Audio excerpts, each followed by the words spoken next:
करके दिखाया है। मतलब मुझे पता है और मैं इसको बगैर झिझक के कहूँगी कि हिंदुस्तान में एक बच्ची के साथ जब कुछ गड़बड़ हो जाती है तो सरकारें कानून बदल देती हैं, पूरा देश सड़कों पर उतर आता है। और यहाँ पर हम 5 लाख कश्मीरी हिंदुओं की बात कर रहे हैं, पंडितों की बात कर रहे हैं।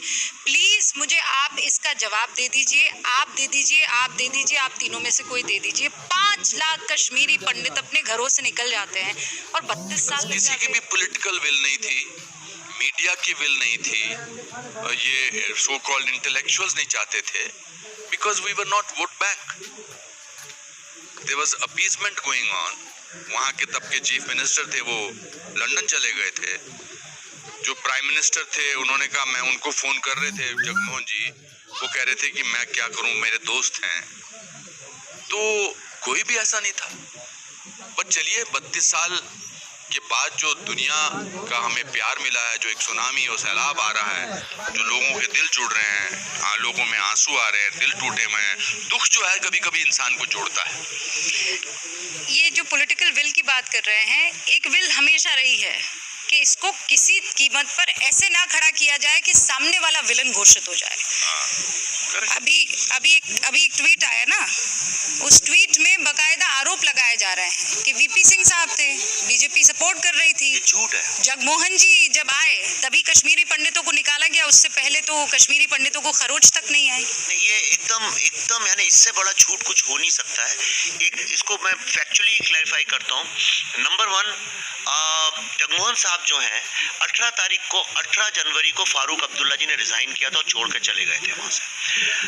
20 तारीख को जगमोहन साहब पहुंचे हैं और उनका प्लेन जम्मू में अटक गया था, तो 21 को वो श्रीनगर पहुंचे। एक सेकंड, तो 19 तारीख को जगमोहन जी कश्मीर में सरकार ही नहीं थी वहाँ, ना चीफ मिनिस्टर था, ना लेफ्टिनेंट गवर्नर था, ना कमिश्नर पुलिस तक, कुछ भी नहीं था वहाँ पे। और ये सारा प्रॉब्लम इसलिए हुआ, और ये फैक्चुअल सारी उन्हीं की किताबों में लिखा है। मैं तो जम्मू कश्मीर की लाइब्रेरी से पढ़ा है सब। हुआ क्या कि जो कमिश्नर पुलिस थे उन्होंने फारूक साहब को मना किया था कि सीआरपीएफ को आप गांव से ना हटाइए और शहर में मत लाइए, क्योंकि सारे आतंकी गांव में हैं। फारूक साहब ने उनको बुलवा लिया 17 तारीख को शहरों में, पूरी सीआरपीएफ को गांव छोड़ के, और खुद रिजाइन 18 को करके चले गए। अब सीआरपीएफ को कोई ऑर्डर देने वाला नहीं था कि वापस गांव में जाओ, और सारे आतंकियों ने निकला और सारे मस्जिदों को टेक ओवर कर लिया और इस्लामिक रिपब्लिक ऑफ पाकिस्तान ऐलान करके झंडा गाड़ने गए। जब 26 तारीख को झंडा गाड़ने वाला था, वो तो जगमोहन साहब थे जिनने रुकवाया उसको। तो ये झूठ फैलाया गया है बिना बात का, बिल्कुल। और अभी भी फैला रहे हैं, अभी भी ऐसा नहीं कि ये तो 2 दिन पुराना ट्वीट है ना। अभी भी बाज नहीं आ रहे हैं, नंबर्स दे रहे हैं कि इतने कश्मीरी पंडितों का कत्ल हुआ और इतने कश्मीरी मुसलमानों का हुआ है, उनकी तो कोई बात नहीं। मैं एक सवाल पूछना चाहता हूँ, एक बहुत ईमानदारी से सवाल पूछा, और हर आदमी भारत का अपने दिल पे हाथ रख के जवाब दे। जिनकी पार्टी ये बात उठा रही है कि भाई इतने नहीं उतने मरे थे, इतने नहीं उतने मरे थे, ठीक है, जो आप कहते हैं जितने मरे थे मैं मानने को तैयार।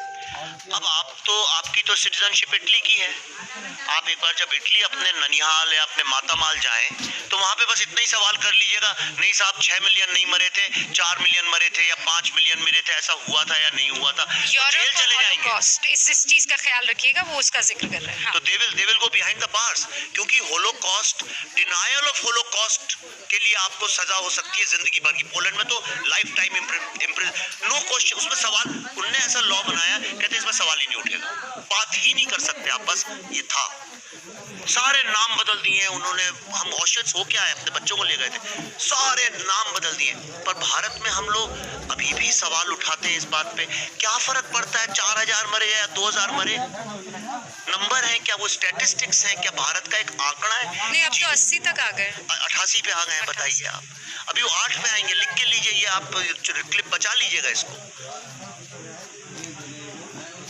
वो ये आरोप लगा रहे हैं कि आपने एक कैरेक्टर ऐसा नहीं है जो कश्मीरी मुसलमानों का पॉजिटिवली पोर्ट्रेट किया। आपको बताया उस लड़के का नाम उसने मना किया क्योंकि वो मारा जाएगा बेचारा, पर जो वो बोट में शिकारा में जो लड़का बैठा है उसी ने वो पूरा सीन लिखा है, उसी ने उसकी एक्टिंग की है।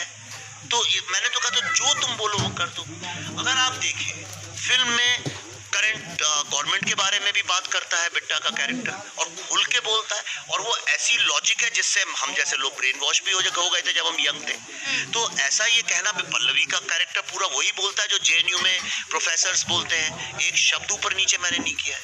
अच्छा, ये सीन दर सीन अगर मैं कहूँ, क्योंकि सब बच्चे ये जानना भी चाहेंगे, युवा भी जानना चाहेंगे अनुपम जी, ये भाई आपने कैरेक्टर्स के नाम बदल दिए हैं लेकिन कैरेक्टर तो नहीं बदला है ना, उन पे जो बीती थी वो बदली है क्या? आपने एग्जैजरेट किया है? आप मुझे ये बात बताइए, जो फिल्म देख रहा है, क्योंकि मैं जो फिल्म देख रही थी मैं कह रही थी, ऐसे कहते ना जान और सांस अटक जाना, बट इसमें ऐसा हुआ है क्या? चलिए, ये तो पढ़े लिखे लोग हैं, आप पढ़े लिखे हैं, जो यहाँ बच्चे बैठे हैं पढ़े लिखे हैं, मगर आज़ादी के नारे या भारत के टुकड़े होंगे, ये नारे तो टेलीविजन पे दिखाए जा रहे थे। जेएनयू के ही है ना ये नारे, अफजल हम शर्मिंदा हैं तेरे कातिल जिंदा हैं, ये कोई हिडन फैक्ट तो नहीं है ना। और जो स्पीच इन्होंने दी है वो वायरल स्पीच है, अभी भी मैंने कल ही देख रहा था, कल हम किसी जगह इंटरव्यू दे रहे थे, मैंने कहा देखो तो सही, वो मेनन जो लेडी है उनकी स्पीच है, वो बोल रही हैं और यही उनके अल्फाज हैं। मैंने ये मतलब डंके की चोट पे अपनी बात बोलते हैं। आपने कुछ चेंज नहीं किया, एक स्टॉप और कॉमा। देखिए, जो टेररिज्म के सपोर्टर्स की जो उसमें एक फुल स्टॉप कॉमा नहीं चेंज किया। चेंज मैंने क्या किया, जो लास्ट का जो सीन है उसको थोड़ा सा डाइल्यूट किया, क्योंकि मैं गैंगरेप नहीं दिखाना चाहता था, मैं कर ही नहीं सकता हूँ, मैं कर ही नहीं सकता था, तो मैंने कहा कि इसको सिंबॉलिकली कर देते हैं। और लास्ट का जो सीन था बच्चे का, वो तो एक्चुअली वो चले गए थे 800 मीटर दूर, और रात को उसकी वो प्रेग्नेंट माँ को, आपने देखा सीन, प्रेग्नेंट माँ को मार दिया, तो वो बच्चा अकेला अंधेरे में, कोई था ही नहीं, सन्नाटा हो गया, तो रोने लगा। उसकी आवाज सुन के जीप से उतर के वापस आए, बच्चे को लात मारी, और वो जब बच्चा लेट गया ऐसा फ्रंट फेस पे, तो उसको 3-4 गोलियां मारी। 2.5 साल का बच्चा था वो। अब उस बच्चा अकेला रोता भी रहता, तो ऐसी क्या क्रुएल्टी थी कि एक छोड़ दिया, भाई बड़े लोगों को मार दिया, एक बच्चा रो रहा है, तुम चले जाओ ना। लौट के आके उस बच्चे को भी इसलिए मारा कि लोगों को ये पता चले कि अगर तुम कश्मीर में रहोगे तो तुम्हें किस टर्म्स में रहना पड़ेगा।